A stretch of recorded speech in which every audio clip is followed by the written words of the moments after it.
As the war rages on, Bay Area residents are trying to keep up with family members in Israel and in Gaza. For Palestinian Americans, it's becoming increasingly harder because power is cut to all of the Gaza Strip. ABC 7 News reporter Ansar Hassan spoke to some locals who say they're trying to remain optimistic that their family members will stay alive. Rami Sultan recorded the last phone call he had with his cousin who lives in Gaza. Right now, the people of Gaza have no spokespeople.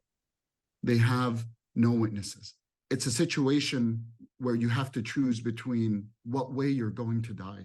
Rami, who works in high tech in Silicon Valley, says 500 of his family members had to walk almost 20 miles, fleeing Israeli airstrikes in northern Gaza, taking refuge in UN-run schools.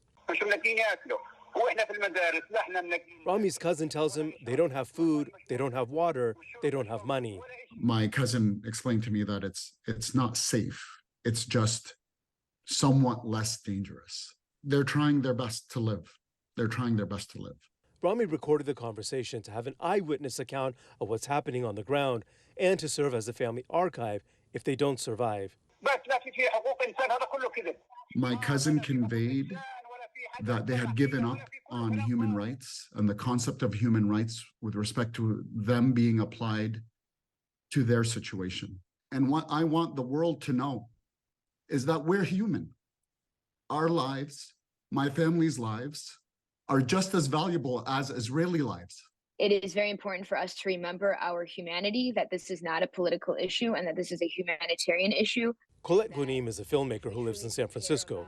Her first feature-length film, Traces of Home, traces her Palestinian father's journey back to his childhood home in what is now Israel, which he was forced to flee. My father is definitely a refugee. He was removed in 1948 with the catastrophe, the Nakba. Her family is safe, but her concerns remain around the deteriorating conditions on the ground in Gaza. As a filmmaker, she is encouraged by the role of social media.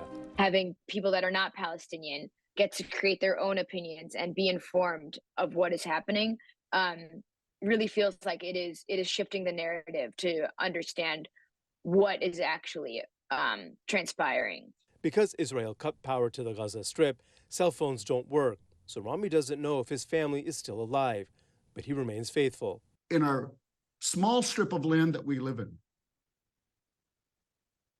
we won't give up. We show that we will continue to resist just by living. Ansar Hassan, ABC 7 News.